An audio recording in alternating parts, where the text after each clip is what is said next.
할렐루야. 오늘도 주님의 은혜와 평강이 우리 모든 성도들의 심령을 지키시기를 주의 이름으로 축원을 드립니다. 성도 여러분, 여러분은 현재 여러분의 삶에 만족하고 계십니까? 아멘? 다시 해야 되겠구만. 성도 여러분, 여러분은 지금 여러분의 현재의 삶에 만족하고 계십니까?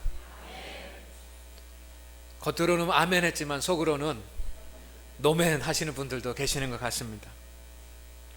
여러분은 정말 내가 이 세상에 살아가면서 복을 누리면서 사는데 어느 정도의 수준으로 살기를 원하십니까? 지난 6월 12일 현대경제연구원에서 당신은 중산층입니까? 라고 하는 그런 연구를 발표를 했습니다. 그래서 한국의 중산층은 이 정도 되는 사람들이라고 그렇게 정의를 내렸습니다. 중산층이 되려고 한다면 첫째, 한 달 월급이 515만 원 이상 돼야지만 됩니다. 그리고 그 중에 341만 원을 생활비로 쓰고 174만 원을 저금할 수 있어야 됩니다. 집은 34.9평 이상 돼야지만 됩니다. 이것도 저 시골에 있는 집이나 서울에 있는 집이나 똑같은 것이 아닙니다. 집값을 따져서 3억 7천만 원 이상 돼야지만 중산층이 되는 겁니다. 한 달에 4번은 가족들과 회식을 하는데 그 회식 비용이 한 번 할 때마다 12만 원 3천 원 이상씩 들어야지만 중산층입니다. 순 재산이 6억 6천만 원 이상 되면 중산층입니다. 지금 현금으로 예금 통장에 1억 원 이상 있어야 중산층입니다. 그리고 1년에 한 번씩은 해외여행을 가줘야 중산층입니다. 소득의 2.5%는 기부하고 1년에 3.5회 이상 자원봉사를 하는 사람들이 한국의 중산층이다 라고 이렇게 정의를 내렸습니다. 중산층은 말 그대로 사회의 허리에 해당되는 부분입니다. 평균적으로 사는 사람들을 말하는 겁니다.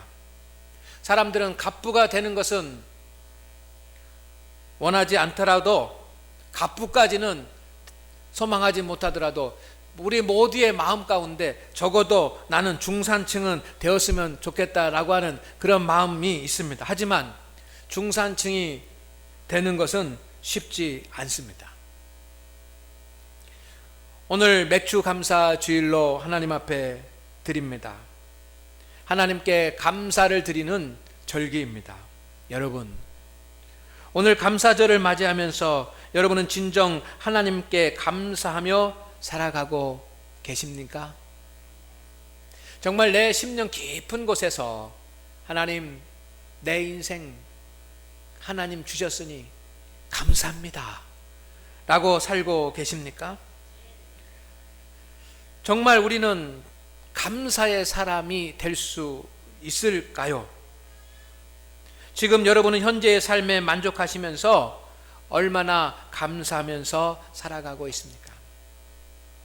오늘 우리는 맥주 감사 주일을 맞이해서 이 사실을 한번 점검해 보아야 할 것입니다. 보통 사는 사람들이 중산층 그 정도는 다 살고 싶은 마음이 있는데 여러분 그 중산층 거기 따라가지 못하고 있다고 하더라도 여러분은 내 인생을 감사하면서 하나님 앞에 영광을 돌리며 자족하면서 만족하면서 살 수 있습니까? 다윗 왕은 승리의 왕, 믿음의 왕, 지혜의 왕이었습니다. 다윗 왕이 나이가 들어서 노년이 되었을 때 많은 젊은이들이 다윗 왕에게 나와서 다윗 왕의 지혜를 얻고자 했습니다. 젊은이들이 지혜의 왕 다윗 왕 앞에 나온 이유는 생활의 어려움 때문입니다. 젊은 시절에 정말 무언가를 해야지만 되는데 그 경제나 사회가 허락하지 않아서 이 젊은이들의 삶이 참으로 곤고한 그런 때였습니다. 지금도 청년들이 살아가기가 어려운 그런 때이지만 다윗 왕 때도 청년들이 생활이 어려운 그런 때였습니다. 지금 현재 생활이 어렵기 때문에 청년들은 미래가 불확실했습니다. 지금 미래가 불확실하고 그들의 삶이 어려운데 그들은 고민에 빠졌습니다. 자신들은 하나님을 열심히 섬기고 있는데 이렇게 어렵고 힘든 가운데 보니까 하나님을 섬기지 않는 사람들이 더 잘되고 더 형통하는 것입니다. 오늘 말씀에 나와 있는 것처럼 악인들이 형통하고 악인들이 부유합니다. 그것을 이해하지 못하는 것입니다. 어떻게 하나님을 알지 못하고 하나님으로부터 멀어져 있는 그런 악인들이 더 잘되고 부유해 줄 수 있을까? 이해하지 못해서 지혜의 왕 다윗 왕 앞에 나와서 다윗 왕의 그 큰 지혜를 얻고자 했습니다.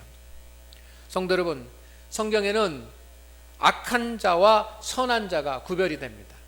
악한 자는 살인을 하거나 도둑질을 하거나 강도의 행위를 하거나 이런 사람들도 악한 자이지만, 성경에서 말하는 악한 자는 시편 1편 1절에 보면 복 있는 사람은 악인의 꾀를 쫓지 아니하며 라고 하는 말씀이 있습니다. 성경에서 악한 자는 하나님 없이 자신의 꾀를 쫓아가는 자가 악한 자입니다. 선한 자는 누구입니까? 그는 의인입니다. 하나님의 뜻을 따라가는 사람이 의인입니다. 악인은 하나님의 뜻을 따라가지 않는 사람이 악한 자요, 선한 사람은 하나님의 뜻을 따라가는 사람이 선한 사람입니다. 그런데 하나님을 외면하고 살아가는 악한 자들이 오히려 잘 되는 문제가 생겼습니다. 이것을 젊은이들이 이해를 하지 못합니다. 이때 다윗은 이 자기를 찾아온 젊은이들에게 교훈을 줍니다. 젊은이들이요, 하나님을 알지 못하고 하나님의 뜻대로 살지 않는데도 잘 되는 사람들을 바라보면서 그들 때문에 여러분 불평하지 말고 그들을 시기하지도 말고 그들을 투기하지도 마십시오. 정말로 그들의 복이라고 하는 것은, 그들의 영화라고 하는 것은 오래 가지 못할 것입니다.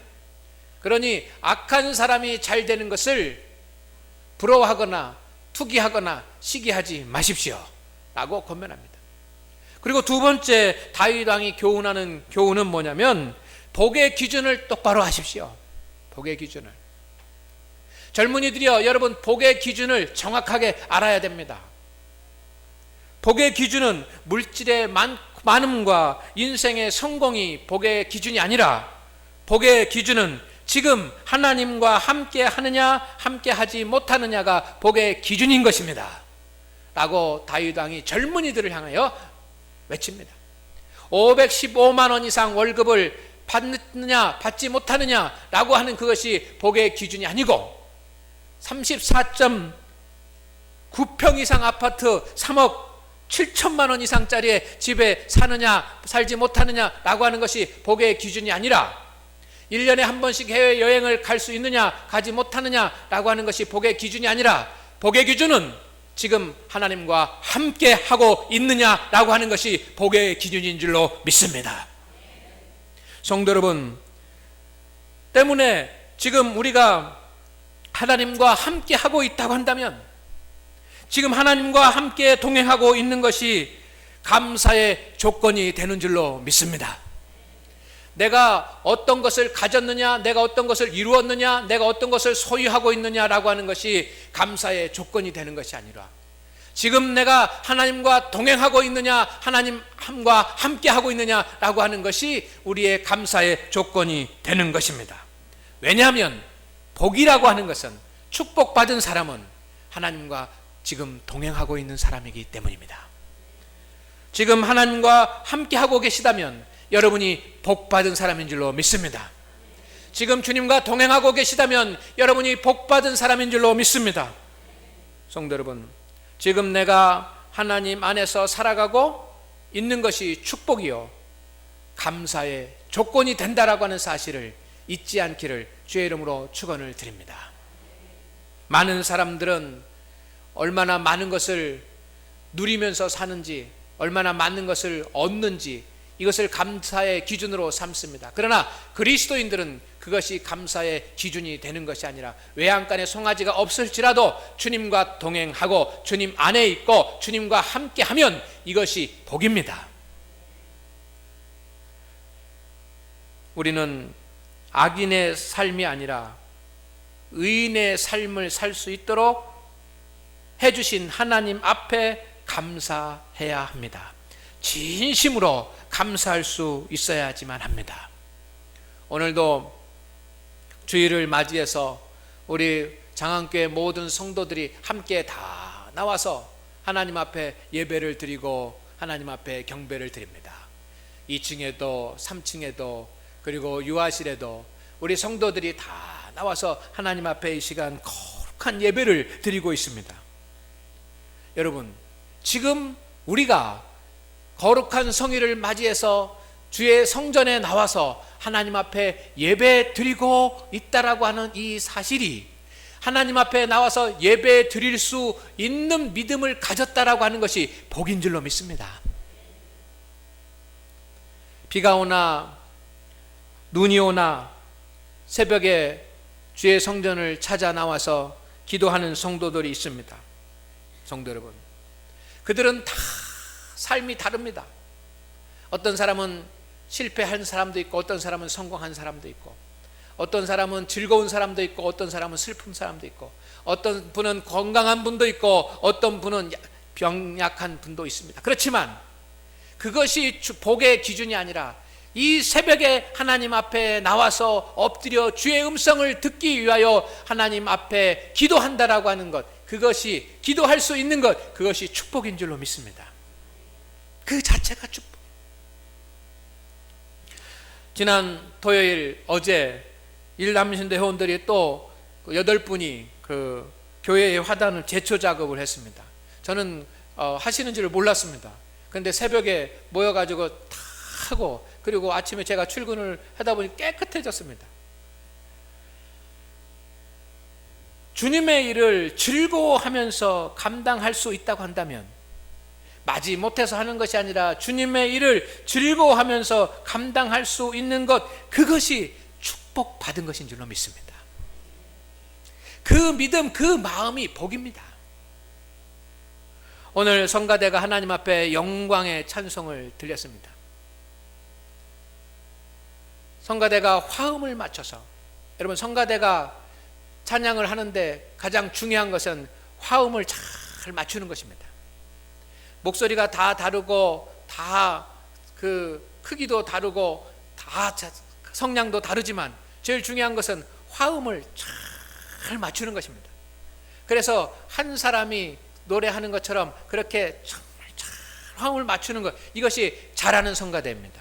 그런데 우리 성가대가 아침에 일찍 와서 그렇게 화음을 맞추기 위해서 노력하고 하나님 앞에 기쁨으로 찬양을 드리는 그 찬양의 자리에 섰습니다. 그 찬양의 자리에 섰다라고 하는 그것이 축복인 줄로 믿습니다. 갑자기 육신의 질병이 찾아왔지만 여러분, 목사님 저 기도해 주십시오, 저 안수해 주십시오 하면서 하나님 앞에 매 달릴 수 있는 그 믿음을 가진 것, 그것이 축복인 줄로 믿습니다. 내가 어떤 것을 가지고 있느냐, 내가 무엇을 소유하고 있느냐, 내가 무엇을 누리고 있느냐라고 하는 것이 축복의 기준이 아니라 지금 내가 하나님과 함께하고 있느냐라고 하는 것이 축복의 기준입니다. 함께하고 있으면, 주님과 동행하고 있으면 그는 축복의 사람인 것입니다. 이것이 성경의 증거입니다. 여러분, 아브라함의 복이 무엇입니까? 아들 이삭을 100세에 낳은 것도 복이고, 아브라함을 통해서 이삭이 후손들이, 또 야곱의 후손들이 이스라엘의 12지파를 만든 것도 축복이고 그렇습니다. 그런데 저는 성경을 묵상하면서 아브라함에게 주어진 가장 큰 하나님의 축복은 무엇인가? 그것은 하나님께서 갈대아 우르 하란 땅을 떠나라고 말씀하실 때 아멘 하면서 떠날 수 있는 믿음을 가질 수 있었던 것, 이것이 아브라함의 축복인 줄로 믿습니다. 여러분, 사무엘 선지자를 둔 한나라고 하는 여인, 그의 축복이 무엇입니까? 좋은 남편을 만난 것도 축복이요, 사무엘과 같은 믿음의 지도자를 아들로 둔 것도 축복입니다. 그러나 한나의 축복은 그에게 곤고함이 왔을 때, 그에게 기도의 제목이 생겼을 때, 그의 인생의 풍파가 닥쳤을 때 하나님 앞에 잠잠히 나와서 주님 앞에 기도할 수 있는 그런 믿음을 가진 것이 한나의 축복인 줄로 믿습니다.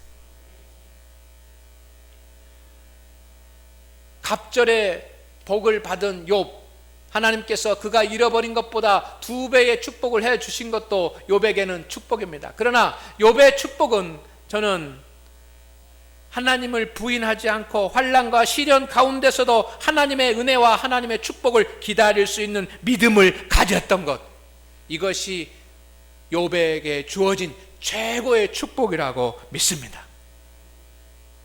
성도 여러분, 지금 내가 의인의 삶, 하나님과 동행하고 주님과 함께하는 의인의 삶을 살 수 있는 것이 축복이고, 우리는 이 맥주 감사 주일에 이것을 하나님 앞에 감사할 수 있어야 되는 줄로 믿습니다. 다윗 왕은 의인의 삶을 살았습니다. 자신이 의인의 삶을 그렇게 살 수 있었던 것에 대해서 오늘 본문 말씀을 통해서 다윗 왕은 하나님 앞에 감사하면서 젊은이들을 권면합니다. 한평생 다윗 왕은 의인의 삶으로 살아온 것이 하나님 앞에 감사한 것입니다. 이스라엘의 왕이 된 것, 이스라엘의 왕 중에서도 왕 중에 왕이 된 것이 다윗 왕이 하나님 앞에 감사하는 것이 아니고, 그리고 많은 재물과 많은 부귀와 영화를 누리는 것이 다윗 왕의 감사의 제목이 아니고, 다윗 왕이 하나님 앞에 진정으로 감사하는 것은 성도 여러분, 의인으로서 의인의 삶을, 하나님과 동행하는 의인의 삶을 한평생 살 수 있었다라고 하는 것이 다윗 왕이 하나님 앞에 드리는 감사입니다. 우리 교회도 한평생 하나님 앞에 믿음으로, 신앙으로 드리는 성도들이 있습니다. 그것이 축복이요, 은혜요, 감사의 조건이 되는 것을 믿습니다. 다윗 왕이 의인의 삶을 살았는데 세 가지 중요한 것이 있습니다. 세 가지 원리가 있습니다. 세 가지 원칙이 있습니다. 첫째는 뭐냐면 여호와를 의뢰하고 선을 행했다라고 하는 겁니다. 성도 여러분, 선하게 사는 것이 축복입니다. 때로는 내가 손해를 보더라도 선하게 사는 것이 축복입니다. 선하게 산다라고 하는 것은 무엇입니까?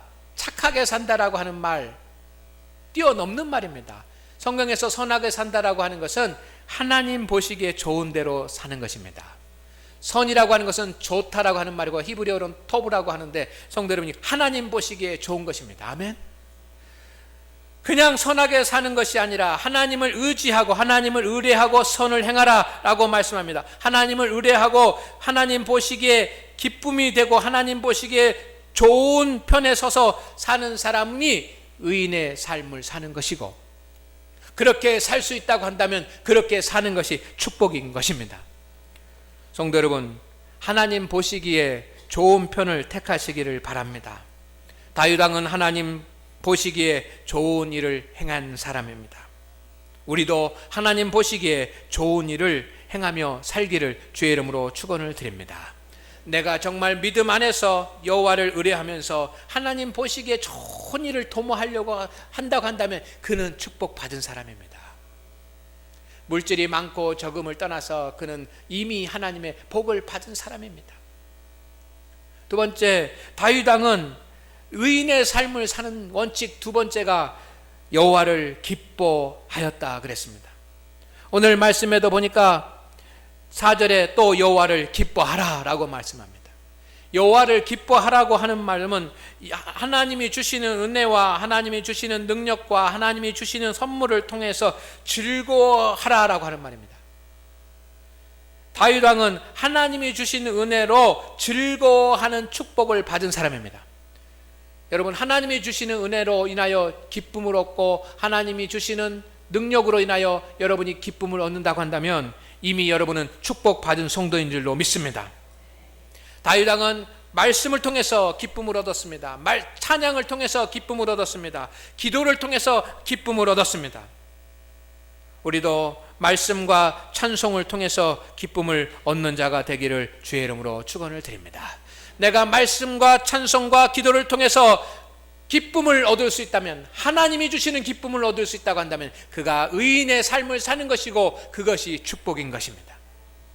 세 번째, 5절 말씀해 보니까 내 길을 여호와께 맡기라 라고 다윗 왕이 젊은이들에게 권면을 합니다. 다윗 왕은 의인의 삶을 살았는데 자기의 길을 자기가 열지 아니하고 하나님 앞에 맡기는 그런 믿음의 삶을 살았습니다. 성도 여러분, 하나님께 모든 것을 맡기고 사십시오. 하나님께 모든 것을 맡기고 사는 자가 축복인 줄로 믿습니다. 맡긴다라고 하는 말은 굴려버린다라고 하는 것입니다. 내 짐과 내 문제와 나의 약함과 나의 모든 것들을 내가 짊어지고 있는 것이 아니라 하나님 앞에 굴려버리시기를 주의 이름으로 축원을 드립니다. 그러면 우리에게 소망과 확신과 기쁨과 인내가 주어질 것입니다. 우리도 모든 것을 다윗 왕처럼 하나님 앞에 맡기고 살아야 합니다. 그런데 의인의 삶을 살다 보니까 여러분, 첫째가 뭐였습니까? 여호와를 의뢰하고 선을 행하고, 두 번째가 무엇이었습니까? 여호와를 기뻐하고, 세 번째가 무엇이었습니까? 길을 여호와께 맡기고, 이 세 가지의 의인의 삶을 살다가 보니까 하나님께서 마음의 소원을 이루어 주셨다는 것입니다.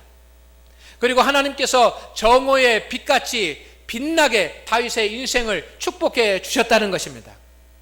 그러니까요, 이 세 가지, 오늘 말씀에 있는 이 세 가지, 여호와를 의뢰하고 선을 행하는 것, 여호와를 기뻐하는 것, 그리고 길을 여호와께 맡기는 것, 이것이 의인의 삶이고, 이 세 가지를 할 수 있는 것이 축복이고, 이 세 가지를 할 수 있는 것 때문에 하나님 앞에 감사할 수 있는 저와 여러분 되시기를 주의 이름으로 축원을 드립니다. 내가 의인의 삶을 살고 있는 것, 내가 믿음의 삶을 살고 있는 것, 이것 때문에 감사할 수 있는 우리 성도들 되십시오. 내가 부유하게 된 것 때문에 감사하는 것이 아니라 내가 믿음의 부자가 된 것 때문에 감사할 수 있는 영력 있는 성도가 되기를 주의 이름으로 축원을 드립니다. 감사의 조건은 그래서 나의 믿음에 따라 달라지게 됩니다. 감사의 조건은 환경에 따라 달라지는 것이 아니라 감사의 조건은 나의 믿음에 따라서 달라지는 것입니다. 환경에 따라서 감사할 수 있고 감사할 수 없고 하는 것이 아니라 나의 믿음에 따라서 감사할 수 있고 감사할 수 없고 하는 겁니다. 저는 음악 감상을 좋아합니다. 그렇게 막 거기에 빠져 있지는 않지만 좋은 음악을 듣는 것을 좋아합니다. 그래서 당회실에도 집에서 쓰던 그 전축 스피커를 갖다 놓고 CD 플레이어를 가져다가 그 당회실에서도 이렇게 CD로 음악을 듣고 합니다. 음악을 들으면 마음이 편안해지고, 음악을 들으면 기분도 좋아지고, 음악을 들으면 힐링도 됩니다. 우리가 좋은 음악을 감상하기 위해서는 세 가지가 필요하다고 합니다. 첫째는 명반이 필요합니다. 명반이라고 하는 것은 정말 잘 녹음된 그런 음반을 말합니다. 똑같은 CD라고 해서 다 똑같은 CD가 아니라, 여러분, 지휘자가 누구인지, 여러분 똑같은 곡을 연주를 하더라도 지휘자에 따라서 곡이 달라지지 않습니까? 그러니까 지휘자가 누구인지, 그것을 연주한 사람은 누구인지, 또 그 연주한 그런 일시가 언제인지, 이것에 따라서 명반의 조건이 달라진다고 합니다. 아주 훌륭한 지휘자가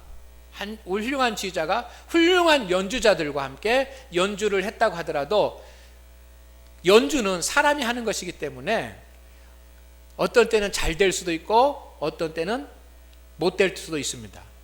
그러니까 명반은 그 중에서 가장 잘 된 것이 명반입니다.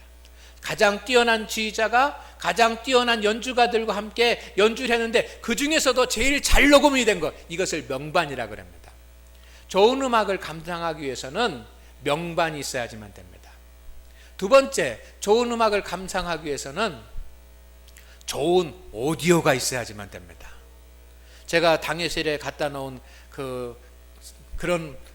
그냥 보통 가정용 한 10년 된 그런 가정용 오디오가 아니고, 여러분 좋은 오디오가 있어야지만 음악 감상을 제대로 할 수 있다고 합니다. 이 오디오는 가격이 엄청나게 비싼데 보통 그 음악 감상을 하는 사람들이 그 오디오를 그 장만하는데 몇 천만 원, 4천만 원, 5천만 원이 든다고 합니다. 근데 그 이상 되는 오디오들도 있습니다. 어쨌든 정말 좋은 그런 오디오가 있어야지만 좋은 음악 감상을 할 수 있습니다. 세 번째, 좋은 음악 감상을 하려면 듣는 사람의 음악적인 수준이 뛰어나야지만 합니다. 듣는 사람이 음악적으로 통찰력이 없으면, 음악적인 예민함이 없으면 좋은 음악을 들어도 감동을 받을 수 없는 것입니다. 그런데 이 세 가지가 갖춰져야 되는데 이 세 가지 중에서 가장 덜 중요한 것이 무엇이겠습니까? 좋은 음악을 감상하는데 덜 중요한 것 세 가지 중에 명반, 좋은 오디오, 그리고 음악을 듣는 사람의 그 음악적인 수준, 이 세 가지 중에서 가장 덜 중요한 것, 이것은 오디오입니다. 오디오, 정말 좋은 오디오가 아니더라도 명반이 있으면 여러분 그 좋은 음악 감상을 할 수가 있습니다. 그러나 좋은 오디오도 없고 명반도 없다고 하더라도 듣는 자가 정말 음악적인 수준이 있고 음악을 아는 사람이라고 한다면 좋은 명반이 없더라도 좋은 오디오가 없더라도 정말 좋은 음악 감상을 할 수 있을 것입니다. 제일 중요한 것은 듣는 사람의 수준과 듣는 사람의 기분과 듣는 사람의 자세입니다. 명반이나 좋은 오디오가 아니라 라디오에서 음악을 들어도 듣는 사람의 수준에 따라서 감동이 될 수 있는 것입니다.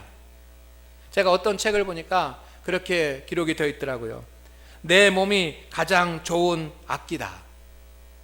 성도 여러분, 나의 믿음에 따라서 감사할 수도 있고 감사하지 못할 수도 있다는 사실을 우리가 기억하며 살기를 원합니다.